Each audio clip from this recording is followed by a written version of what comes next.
Jérémie chapitre 45. Nous commençons au verset 1.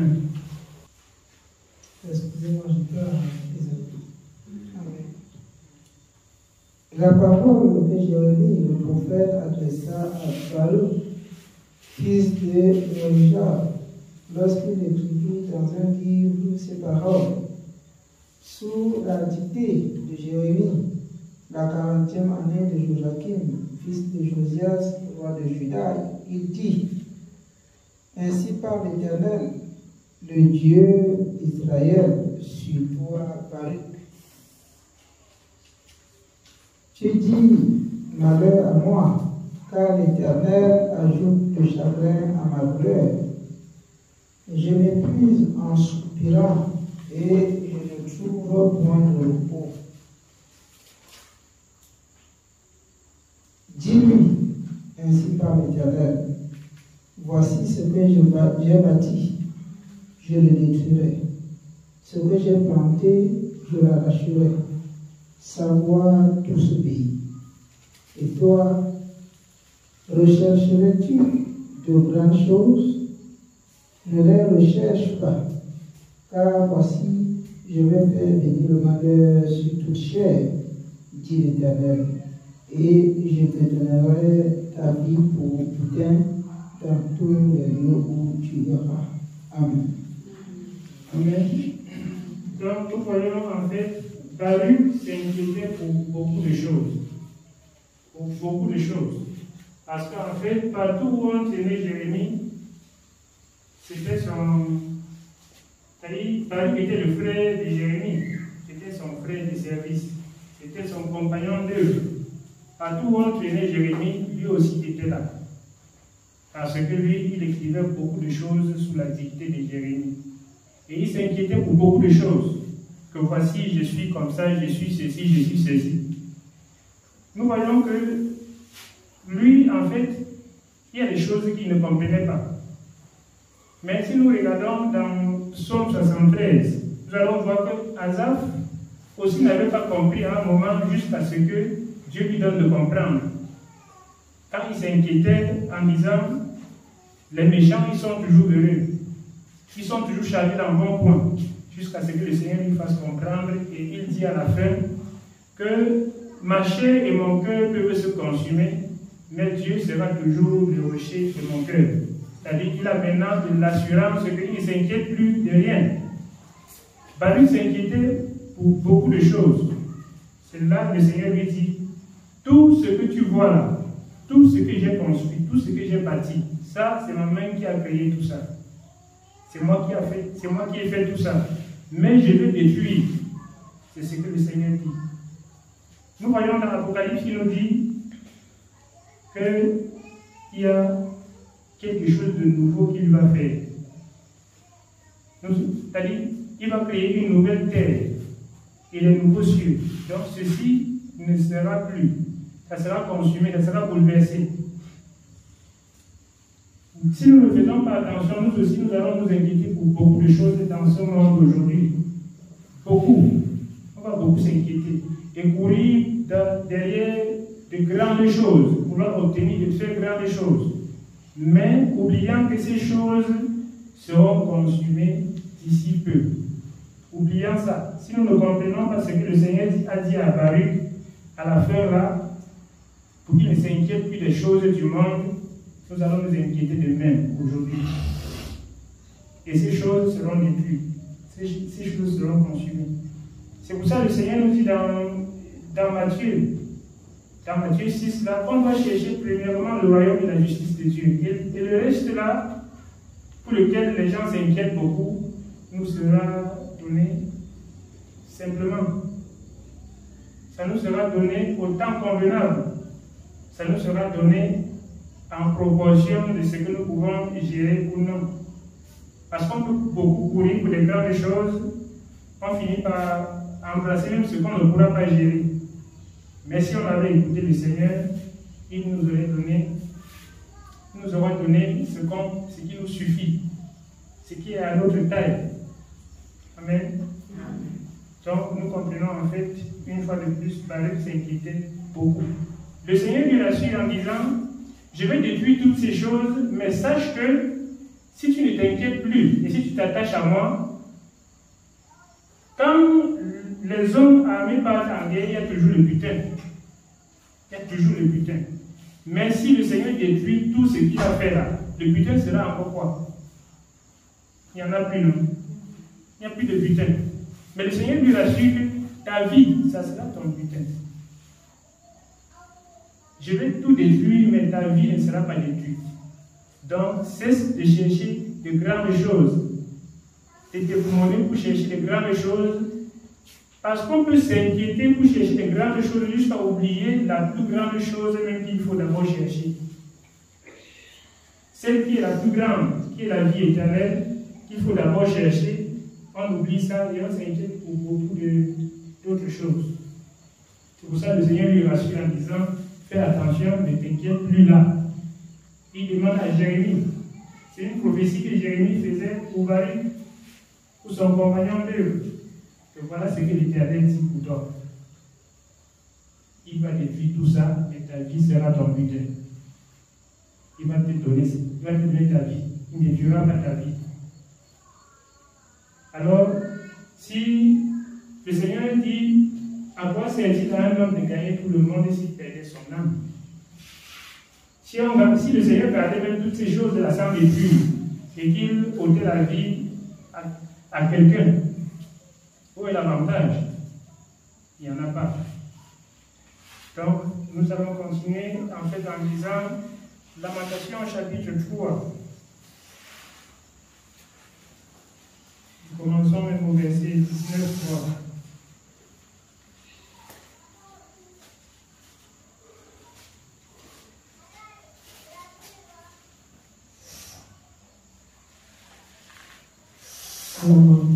Lamentation chapitre 3. Nous lisons à partir du verset 19.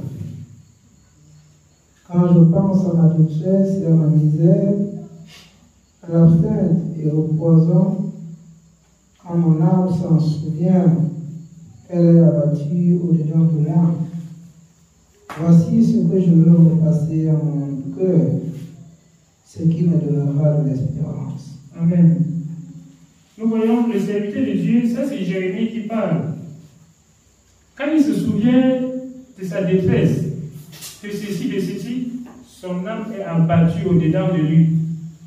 Mais comprenons ce qu'il dit. Lui, il fait attention à ce que son âme ne soit plus abattue au-dedans de lui quand il se souvient de tout ça. En faisant quoi? En repassant dans son cœur, en ne repassant dans son cœur que ce qui lui donnera de l'espérance. En ne repassant dans son cœur que ce qui va lui donner de l'espérance. Parce que, en repassant dans le cœur les douleurs, les tourments, ça ne donne pas l'espérance. Attention, ça abat l'âme. Ça rend ton âme abattue. Mais si tu passes dans ton cœur ce qui te donne de l'espérance, non, toutes ces choses-là, ça va venir et puis ça va trouver une consolation déjà installée en place. La consolation déjà là. Et ça ne va pas t'abattre. Tu ne sentiras pas ton âme abattue. Pour nous, au lieu de nous inquiéter pour des choses, repassons dans notre cœur ce qui va nous donner de l'espérance. En cela, nous allons voir que toutes les autres inquiétudes vont venir frapper comme sur une pierre et puis ça va retourner. Nous n'allons plus nous inquiéter. Quand le Seigneur dit ne vous inquiétez de rien, mais en toute chose, faites connaître vos besoins à Dieu par des prières, par des supplications et avec des actions de grâce. Ne vous inquiétez de rien. Si on ne repasse pas dans notre cœur ce qui nous donne de l'espérance, on va finir par s'inquiéter. Il n'y a rien à faire, on va s'inquiéter. Parce que le cœur, en fait, est vide. Le cœur n'a rien. L'inquiétude va venir quand même trouver une place.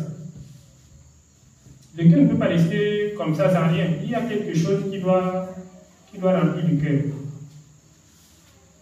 Donc nous avons pour intérêt, en fait, à choisir qu'est-ce qui va être repassé dans notre cœur à chaque fois.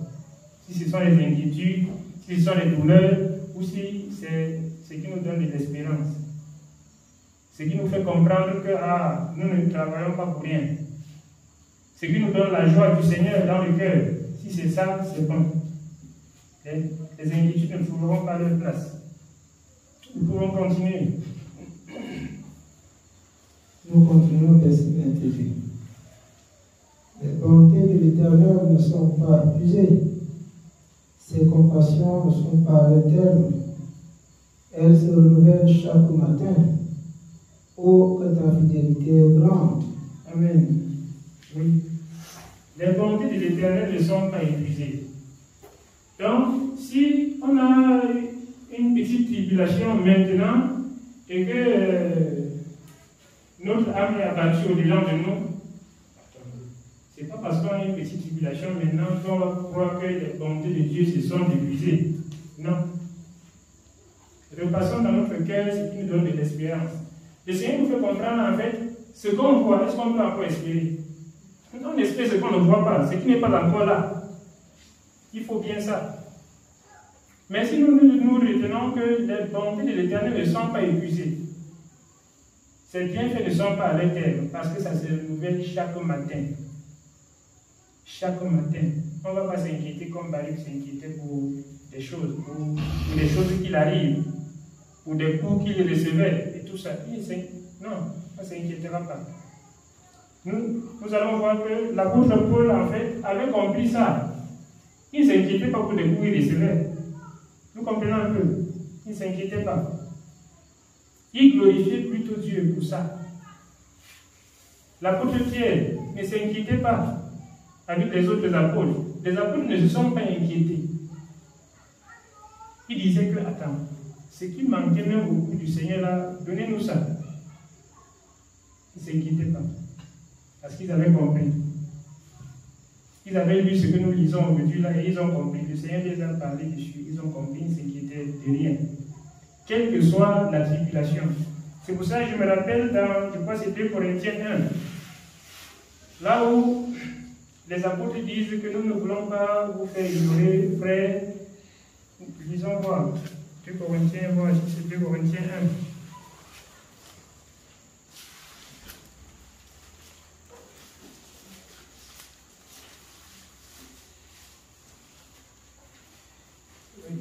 Corinthiens chapitre 1, on peut commencer même au verset 8.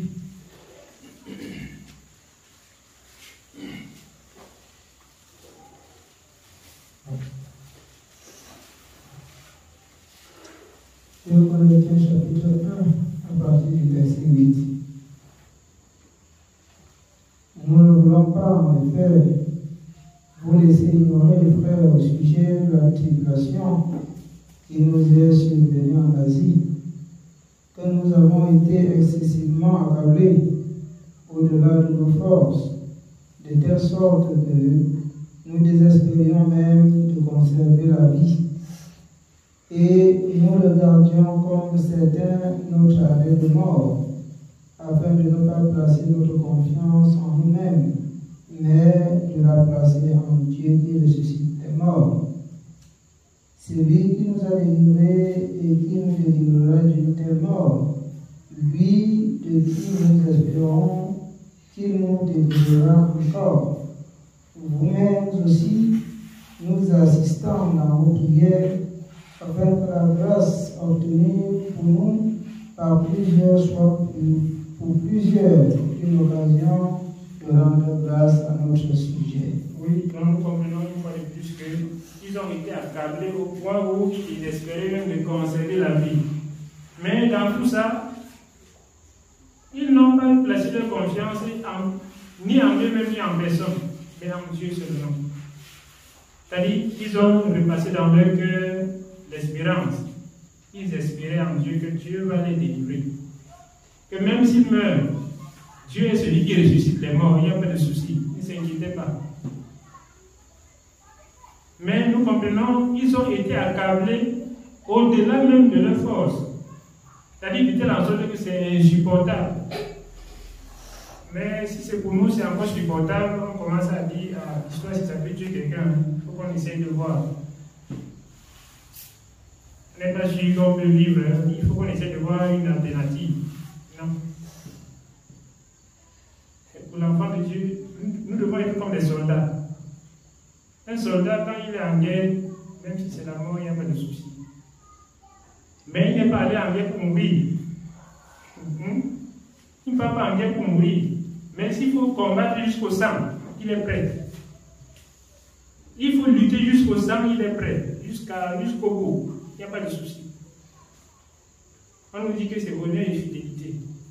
Donc pour nous, ça ne doit pas être honneur et fidélité. Non. Pour nous aussi, c'est fidélité. Le Seigneur voudrait que nous soyons fidèles dans tout ce que nous faisons. Dans l'acceptation même de sa parole, si on a accepté marcher avec lui, quelle que soit la tribulation qui peut venir, qu'on reste ferme. Amen. Qu'on reste ferme. Nous voyons les apôtres et on dit que nous avons été édifiés sur le fondement des prophètes et des apôtres. Nous voyons ce qu'ils ont fait. Mettons-nous dans l'esprit de faire de même. Sinon, nous ne pouvons pas résister longtemps. Parce que je suis persuadé, les tribulations vont venir davantage. D'une manière ou d'une autre, ça va venir. Les persécutions même vont venir, d'une manière ou d'une autre. Ça peut même venir physiquement, soit même psychologiquement. On ne te persécute par des paroles, tellement tu te demandes, si tu n'es pas ferme, tu vas te demander que, est-ce que la voie que je suis là, c'est vrai? Est-ce que c'est vrai la bonne? C'est ça. Si on n'est pas armé, ces choses-là vont venir nous déstabiliser. Ça va nous déstabiliser. Le Seigneur nous dit dans Matthieu 24 que l'ennemi va faire tellement de miracles que s'il était possible, il devait séduire les élus. Oui. Si on n'est pas assez armé, il va nous séduire. Et si nous séduit, c'est que nous n'étions pas élus. Parce que le Seigneur dit s'il est possible. Mais comme il est impossible de séduire un élu, il ne pourra pas. Pour les élus, ils ne vont pas les séduire. Donc en fait, les persécutions, ça vient de plusieurs manières. Quelqu'un peut te persécuter seulement en dénigrant ton Dieu. Il utilise des paroles pour dénigrer ton Dieu jusqu'à si tu n'es pas ferme, si tu n'es pas assez armé, tu vas te demander que, mais est-ce que Dieu, même que je suis là, je parle, peut-être que c'est les crânes qui sont mieux. Hein? Oui, tu vas te dire ça. Armons-nous la pensée, beaucoup. Armons-nous beaucoup. Nous allons voir, ces choses vont arriver. Ces choses vont arriver. Ça va amener quelqu'un à douter. Est-ce que c'est vrai? Et pourtant, c'est vrai. Juste parce qu'il va toujours prendre ce qui est écrit, mais détourner un peu de ça comme ça, là, il va un peu se détourner comme ça, utiliser de sa manière. Et nous troubler avec. Mais gardons-nous de ne pas être troublés par ces choses. Sinon, nous allons finir par faire comme, par nous inquiéter, comme Paris s'inquiétait pour des choses. Oh, est-ce que ceci, est-ce que j'ai. Voilà, je suis fini, voilà. Non. Nous ne devons pas nous inquiéter de cette façon-là. Amen. Mais, fais comme les apôtres. Fais comme les apôtres. Quand le Seigneur dit dans 1 Corinthiens 10 que ces choses ont été mises par écrit pour notre instruction. Par exemple, afin que nous n'ayons pas de mauvais désirs comme ils en ont eu. C'est-à-dire, afin que ceux qui ont fait des choses que Dieu n'a pas approuvées, que nous ne fassions pas les mêmes. Afin que ceux qui ont fait des choses que Dieu a répressées, que nous ne fassions pas avant que Dieu répresse. Que nous marchions une fois comme il a répressé et la personne a marché. Amen. Oui. C'est pas pour que nous tombons dans. C'est pour ça qu'on dit la parole de Dieu doit être lue et mise en pratique. On se dit en fait, tout ce qui est écrit, c'est à mettre en pratique à la lettre. Si quelqu'un a sauté, il est tombé dans le trou avant de ressortir, il doit aussi sauter, tomber dans le trou et ressortir. Non, c'est pas ça. En voyant là où quelqu'un est tombé et que j'évite de tomber, ça, je suis en train de mettre la parole de Dieu en pratique. Amen. Je mets comme ça en pratique. Ne laissons rien venir nous faire nous inquiéter des choses, de quoi que ce soit. Je dis de quoi que ce soit, parce que le Seigneur lui-même dit ne vous inquiétez de rien. Quand il dit de rien, il n'y a pas quelque chose qui manque dans rien. Tout ce qui existe, on ne doit pas s'inquiéter. Amen. Nous n'allons pas être assez long. On va s'arrêter. Et s'il y a un témoignage, nous pouvons rendre.